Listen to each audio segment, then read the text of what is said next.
Hello friends, welcome to our YouTube channel Simple Concepts. I am your friend Zakwan Shaikh. तो आज के इस particular video में हम फंडामेंटल ड्यूटीज़ के एमसीक्यूज़ को डिस्कस करेंगे। फंडामेंटल ड्यूटीज़ के एमसीक्यूज़ को इन डेप्थ स्टडी करेंगे। तो आपको पता ही है, हमने प्रीवियस वीडियो में फंडामेंटल ड्यूटीज़ को डिस्कस किया था, इन डेप्थ स्टडी किया था फंडामेंटल ड्यूटीज़ का। तो कितने फंडामेंटल ड्यूटीज़ इंडियन कॉन्स्टिट्यूशन में ऐड किए गए हैं, वो कौन से फंडामेंटल ड्यूटीज़ है, और उसमें पॉजिटिव नेगेटिव वाला भी कंसेप्ट मैंने आपको बताया था। एक स्ट्रेटेजी कि फंडामेंटल ड्यूटीज़ को आपको कैसे याद करना है, कैसे कीवर्ड्स आपको पहचानने हैं, वो तो फंडामेंटल ड्यूटीज़ के वीडियो में मैंने आपको समझाया था। तो आपने अभी तक वो वीडियो नहीं देखा होगा माय फ्रेंड्स, तो जल्दी जाकर देखें कि पॉजिटिव नेगेटिव वाला स्ट्रेटेजी मैंने आपको बताया था। तो कैसे फंडामेंटल ड्यूटीज़ को याद कर सकते हैं, but even and odd number, positive और नेगेटिव नंबर, है ना। तो आप वो वीडियो जाकर ज़रूर देखें। और फिर उस वीडियो में हमने इन डेप्थ स्टडी तो किया था, बट इस एमसीक्यूज़ के ज़रिए, इस वीडियो में हम एमसीक्यूज़ के ज़रिए उन पॉइंट्स को हाईलाइट करेंगे कि किस किस पॉइंट्स को आपको ज़्यादा से ज़्यादा कॉन्सनट्रेट करना है फंडामेंटल ड्यूटीज़ के। वैसे तो यूपीएससी सीएसई प्रिपरेशंस के लिए आपको सभी पॉइंट्स को तो ओवरऑल स्टडी करनी है, बट फंडामेंटल ड्यूटीज़ के किन टॉपिक्स को आपको ज़्यादा से ज़्यादा प्रिपेयर करना है, किन टॉपिक्स को आपको ज़्यादा से ज़्यादा हाईलाइट करना है, तो वो टॉपिक्स हम इस एमसीक्यूज़ के ज़रिए सीखेंगे। तो चलिए शुरू करते हैं माय फ्रेंड्स आज का टॉपिक। तो शुरू करने से पहले अनअकैडमी ने prelims revision carnival UPSC CSE 2020 ये स्पेशल क्लासेस फेस्टिवल आपके लिए लाया है अनअकैडमी, जो कि 5 सितंबर से शुरू होने जा रहा है, आज से माय फ्रेंड्स। तो 400 प्लस फ्री लाइव क्लासेस आपको सीखने को मिलेंगे, देखने को मिलेंगे। तो ये अपॉर्चुनिटीज़ मत छोड़िए, ये बहुत ही अच्छी अपॉर्चुनिटीज़ अनअकैडमी आपके लिए लेकर आया है, जिसमें आपको 400 plus live free live classes देखने को मिल सकते हैं माय फ्रेंड्स। ये बहुत ही अच्छी अपॉर्चुनिटीज आपके लिए, जो कि 5 सितंबर से शुरू होने जा रही है। Prelims revision carnival bye Unacademy for the UPSC CSE 2020 examination. Now आपको पता है कि 30 दिन से कम दिन रह गए हैं, है ना। तो 1 महीना ही रह गया आपके प्रीलिम्स एग्जामिनेशन के लिए। अक्टूबर में आपका प्रीलिम्स में, तो आपका अपना प्रिपरेशन आप अनअकैडमी के साथ पूरा कर सकते हैं यूपीएससी सीएसई 2020 का, जिससे आपको ज़्यादा से ज़्यादा चांसेस हो जाएंगे क्रैक करने के। प्रिपरेशन से आपको बहुत सारा बेनिफिट्स मिल सकता है अनअकैडमी के। एक ही सब्सक्रिप्शन पर आपको ढेर सारे बेनिफिट्स मिल सकते हैं। तो कौन से ऐसे बेनिफिट्स आपको मिल सकते हो, हम डिस्कस करेंगे माय फ्रेंड्स। तो आपको learn life from the comfort of your home, ये एक अच्छा बेनिफिट्स मिल जाता है। आप घर बैठे आराम से सीख सकते हो। Unlimited access to all courses, ये भी बहुत अच्छा है ना। तो ये बेनिफिट्स भी आपके लिए बहुत इंपॉर्टेंट है। टॉप एजुकेटर्स जो इंडिया के हैं उनसे सीखने को मिल सकता है। एग्जॉस्टिव कवरेज ऑफ सिलेबस मिल सकता है। रेगुलर डाउट क्लियरिंग सेशंस भी बहुत इंपॉर्टेंट है, वो भी अनअकैडमी आपको प्रोवाइड कर रहा है सिर्फ एक सब्सक्रिप्शन पर। और लाइव टेस्ट सीरीज भी बहुत इंपॉर्टेंट है। अगर आप कोई भी गवर्नमेंट एग्जाम्स देते हो या यूपीएससी सीएसई का कौन सा भी एग्जाम्स अगर देते हो, है ना, तो ये लाइव टेस्ट सीरीज को छुड़ाना बहुत इंपॉर्टेंट हो जाता है। आपको एक प्रैक्टिस हो जाती है आपकी, कैसे एग्जाम्स में किस तरह के क्वेश्चंस, किस फॉर्मेट्स में आपको क्वेश्चन पूछे जा सकते हैं my friends. Now study material as a PDF format में आपको प्रोवाइड कर रहा है अनअकैडमी सिर्फ एक सब्सक्रिप्शन पर। तो आपको नोट्स बनाने के, उसे संभालने के अरे कुछ ज़रूरत नहीं पड़ती माय फ्रेंड्स। आपको सिर्फ लैपटॉप खोलना है या एक टैब देना है मोबाइल का, और उसमें study material as a PDF format में आप पढ़ सकते हो, है ना। सिर्फ मोबाइल खोलो और आपका प्रिपरेशन स्टार्ट करो। और आंसर राइटिंग सेशंस भी बहुत इंपॉर्टेंट है। अगर आप कोई भी गवर्नमेंट एग्जाम्स देते हैं, सिर्फ यूपीएससी सीएसई का नहीं, कोई भी गवर्नमेंट एग्जाम्स देते हैं, तो आंसर राइटिंग बहुत इंपॉर्टेंट होता है एस्पिरेंट्स के लिए। तो वो कैसे अपने आपके आंसर्स के जरिए, उसके आंसर्स के जरिए आपके प्रोफाइल्स को शो अप करता है। ये आंसर राइटिंग्स की बहुत ही अच्छी पावर होती है।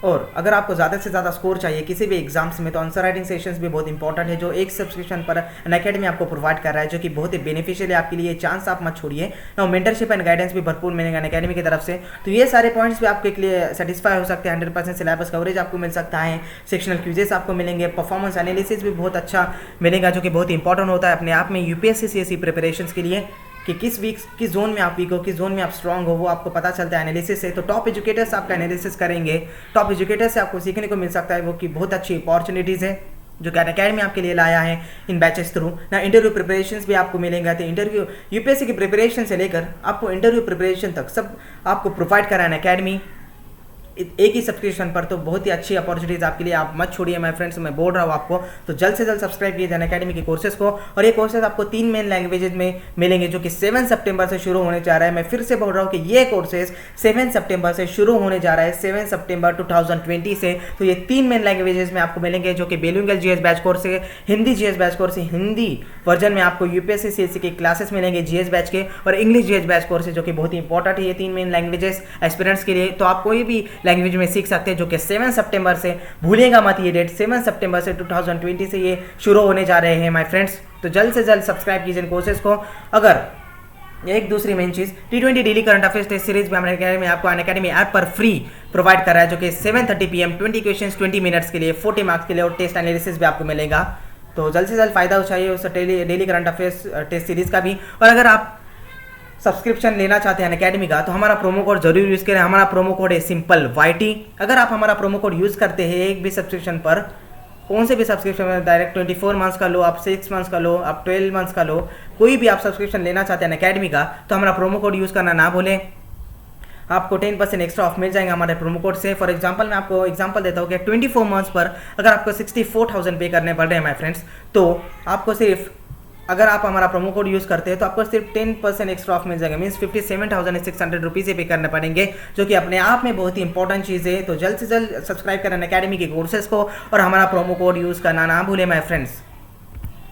चलिए, आज का टॉपिक हमारा फंडामेंटल ड्यूटीज़ के MCQs। तो इन डेप्थ हम फंडामेंटल ड्यूटीज़ के MCQs को यहाँ पर डिस्कस करने वाले हैं। तो पहला MCQs आपके स्क्रीन के ऊपर ये रहा, from which country the principles of fundamental duties have been derived. मैं फिर से क्वेश्चन से दोहरा रहा हूँ, from which country the principles of fundamental duties have been derived. ऐसी कौन सी कंट्री से हमने इंस्पायर होकर फंडामेंटल ड्यूटीज़ को इंडियन कॉन्स्टिट्यूशन में ऐड किया था।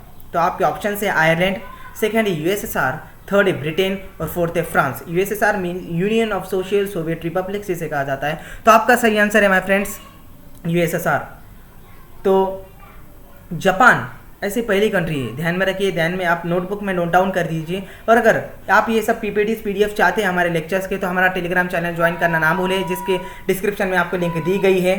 हमारा टेलीग्राम चैनल आप जल्द से जल्द ज्वाइन करें, जिसमें आपको PPTs PDF hand written notes सब कुछ मिल जाएगा माय फ्रेंड्स। तो जल्द से जल्द ज्वाइन हो जाइए हमारे टेलीग्राम चैनल को। तो इसका सही आंसर है friends USSR, that is union of social Soviet republics. तो जापान ऐसी पहली कंट्री थी जिन्होंने फंडामेंटल राइट्स को, फंडामेंटल प्रिंसिपल्स को अपने कॉन्स्टिट्यूशन में ऐड किया था।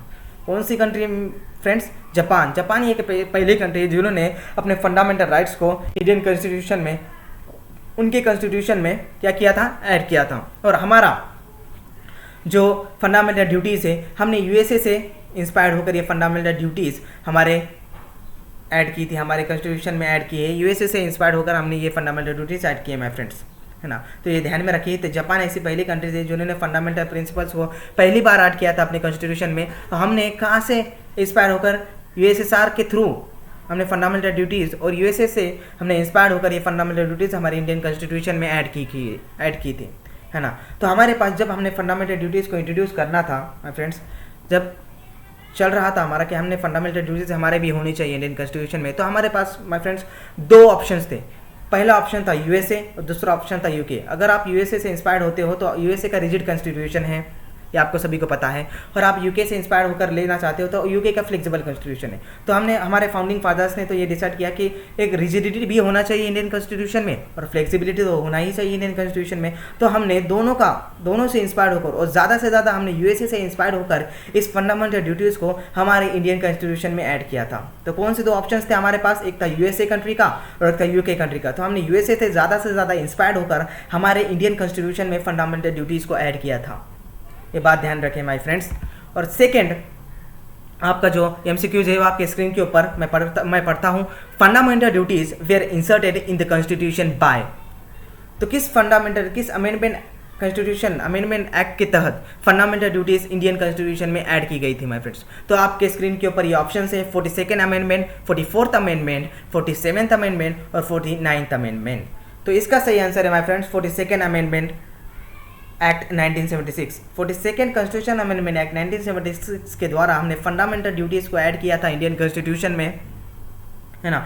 तो इस कॉन्स्टिट्यूशन को इंडिया का मिनी कॉन्स्टिट्यूशन भी कहा जाता है। तो इंदिरा गांधी सरकार जब थी, इंदिरा गांधी मैनेज में जब सरकार थी, तो वो उस में हमने इमरजेंसी के दौरान ये फंडामेंटल ड्यूटीज़ को ऐड किया था इंडियन कॉन्स्टिट्यूशन में। तो ये बहुत ही कंट्रोवर्शियल ड्यूटीज़ रही है, हमने प्रीवियस वीडियो में देखा ही हमारे फंडामेंटल ड्यूटीज़ के वीडियो में। तो ये किस तरह से कंट्रोवर्शियल एक्ट बन गया था 42nd कॉन्स्टिट्यूशन अमेंडमेंट एक्ट, ये इमरजेंसी के दौरान इंट्रोड्यूस किया गया था, है ना। तो ये मिनी कॉन्स्टिट्यूशन भी कहा जाता है इंडिया का, इसे पॉइंट करना ना भूलें, इसे हाईलाइट कर दीजिए कि 42nd amendment act is also a mini constitution of India, है ना। तो इसका सही आंसर है 42nd अमेंडमेंट एक्ट 1976 के द्वारा हमने फंडामेंटल ड्यूटीज़ को इंसर्ट किया था इंडियन कॉन्स्टिट्यूशन में।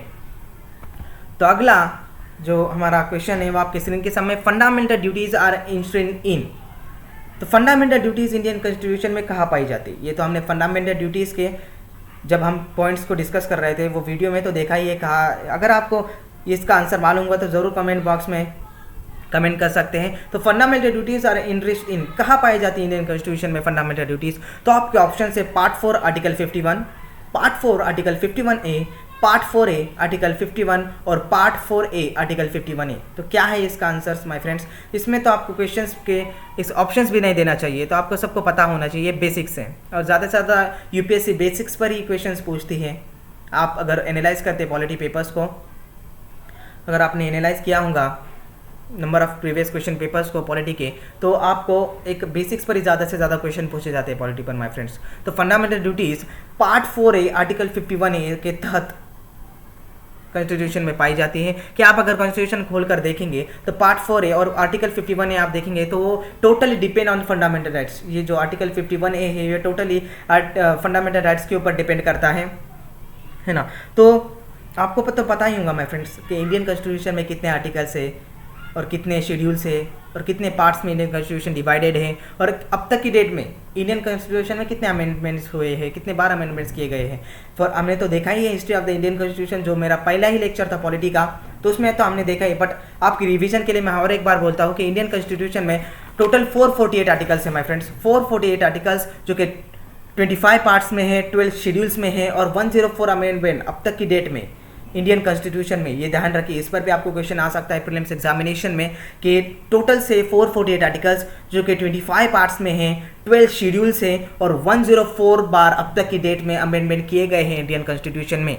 104 कितने 104 104 बार अमेंडमेंट किए गए इंडियन कॉन्स्टिट्यूशन में अब तक की डेट में। तो ये ज़रूर ध्यान रखिए, ज़रूर नोट डाउन कीजिए।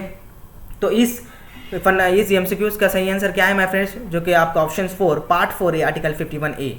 तो चलिए हम चलते हैं नेक्स्ट हमारे एमसीक्यूज की तरफ कि which constitution amendment act added new fundamental duties in part 4A of the constitution. तो ऐसी कौन सी कॉन्स्टिट्यूशन अमेंडमेंट एक्ट के थ्रू हमने part 4A article 51A that is fundamental duties में एक नई ड्यूटीज की गई थी, ऐड की गई थी। तो fundamental duties 10 original fundamental duties first of all हमने सीखे थे प्रीवियस वीडियो में। तो 10 original fundamental duties first of all हमने क्या किया था, इन डेप्थ स्टडी किया था हमारे फंडामेंटल ड्यूटीज़ में। तो ओरिजिनल मैं क्यों बोल रहा हूँ माय फ्रेंड्स?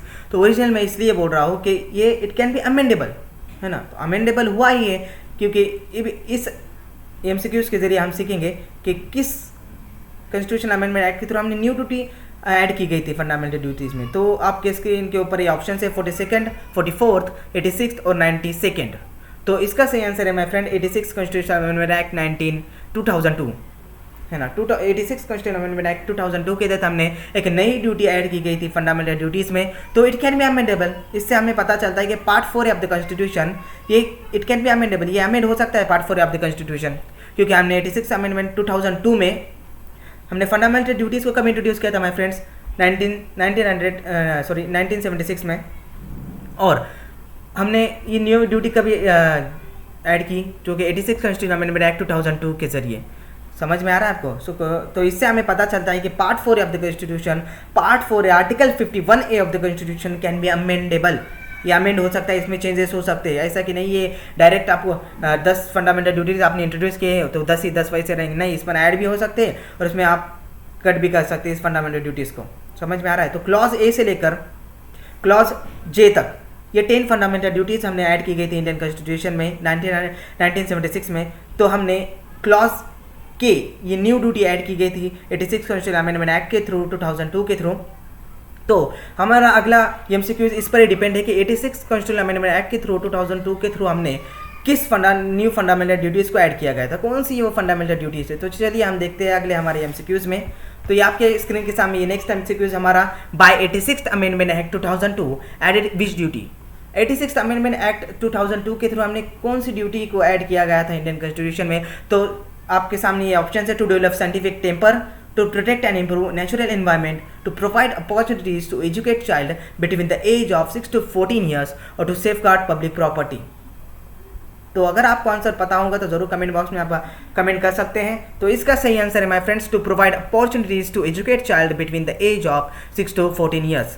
ये न्यू ड्यूटी हमने क्लॉज के, जिसे कहते हैं clause K of the part 4 of the constitution, ये न्यू ड्यूटी हमने 86 अमेंडमेंट एक्ट 2002 के तहत ऐड की गई थी, जो कि हर पेरेंट्स और गार्डियन को ये ड्यूटी देता है कि उन्हें अपने बच्चे का एजुकेशन 6 to 14 ईयर तक कंपलसरी एजुकेट करना है अपने बच्चे को। ये हर पेरेंट्स और गार्डियन को ये ड्यूटी दी गई है इंडियन सिटीजन्स में, है ना। तो अगर आप ये आपके दिल में सवाल आया होगा कि ये फंडामेंटल ड्यूटीज़ अगर वायलेट हो जाते हैं, आप अबाइड करते हैं इस फंडामेंटल ड्यूटीज़ को, तो इसमें आपको सज़ा होंगी या नहीं होंगी? ये सिर्फ क्या रिमाइंडर्स है? नो, ये सिर्फ रिमाइंडर्स नहीं है माय फ्रेंड्स, ये आपको सज़ा भी देगा।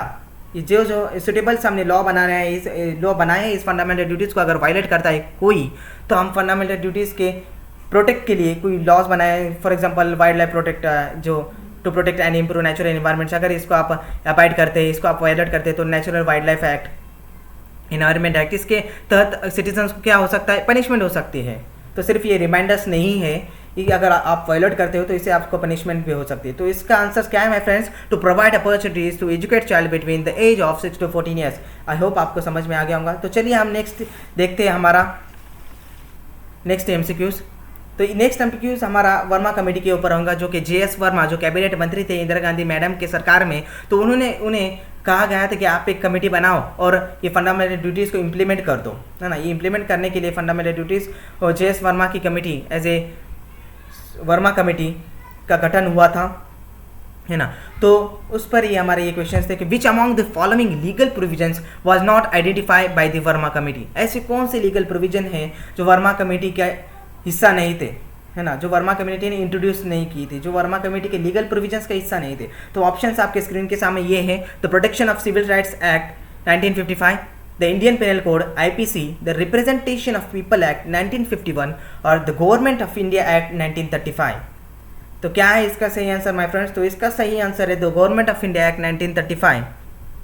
तो इंदिरा गांधी सरकार ने वर्मा कमेटी का गठन किया था कि आप ये फंडामेंटल ड्यूटीज़ को इम्प्लीमेंट करो और कुछ लीगल रिप्रेजेंटेशन है जो कि लीगल प्रोविजंस थे, जो कि लीगल रिकमेंडेशन जिसे हम कहते हैं, तो उसे इंट्रोड्यूस करने के लिए इस वर्मा कमेटी को गठन किया गया था कि आप इस फंडामेंटल ड्यूटीज़ को इम्प्लीमेंट करो और ये जो रिकमेंडेशन है उसे इंट्रोड्यूस करो, है ना।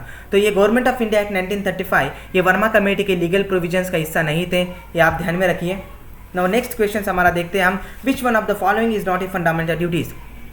तो इसमें से कौन से ऐसे फंडामेंटल ड्यूटीज़ नहीं है जो फंडामेंटल ड्यूटीज़ का हिस्सा नहीं है? To vote in public elections, to develop the scientific temper, to safeguard public property और four to uphold and protect the sovereignty, unity and integrity of India. तो इसका सही आंसर है A, to vote in public elections. तो अगर आप जब fundamental duties को सीखते हैं माय फ्रेंड्स, तो हमने पहला ही पॉइंट लिया था हमारे प्रीवियस वीडियो में, जब आप देखेंगे वो वीडियो, तो पहला ही पॉइंट हमने लिया था कि स्वर्ण सिंह कमेटी। तो स्वर्ण सिंह कमेटी का भी गठन किया था इंदिरा गांधी सरकार ने, जब स्वर्ण सिंह जो कैबिनेट मंत्री थे इंदिरा गांधी सरकार में, तो इंदिरा गांधी सरकार ने स्वर्ण सिंह कमेटी का गठन किया था, उनको बनाया था स्वर्ण सिंह कमेटी को। तो आप इस लीगल प्रोविजंस को, लीगल रिकमेंडेशंस को इंट्रोड्यूस करो, फंडामेंटल ड्यूटीज़ को इंट्रोड्यूस करो पार्लियामेंट में। तो उन्होंने 3 रिकमेंडेशन दिए थे my friends: duty to cast vote, family planning और थर्ड था पेमेंट ऑफ टैक्सेस। तो ये 3 रिकमेंडेशन दिए थे, जिनमें से एक भी, ये तीनों रिकमेंडेशन से एक भी फंडामेंटल ड्यूटीज़ बन नहीं पाई, है ना। तो कौन से ऐसे 3 रिकमेंडेशन उन्होंने दिए थे स्वर्ण सिंह कमेटी ने माय फ्रेंड्स? वो था duty to cast vote, family planning and payment of taxes. तो इन तीनों में से कोई भी फंडामेंटल ड्यूटीज़ बन नहीं पाई कुछ रीजंस की वजह से। तो इसका सही आंसर क्या है my friends? To vote in public elections, है ना। ये फंडामेंटल ड्यूटीज़ नहीं है। क्लॉज ए से लेकर क्लॉज के आप देख लो, ये फंडामेंटल ड्यूटीज़ नहीं मिलेंगे आपको, है ना। तो आज हमारा लास्ट इस लेक्चर्स का, इस वीडियो का हम लास्ट एमसीक्यूज का देखने जा रहे हैं। तो वो क्या है? Consider the following statements, select the correct statements. आपको इन फॉलोइंग स्टेटमेंट्स में से करेक्ट स्टेटमेंट चूज करना है। The fundamental duties are confined to citizens only and do not extend to foreigners, ये एक। और सेकेंड है हमारा fundamental duties are non justiciable. और थर्ड है हमारा there is no legal sanction against the violation of fundamental duties.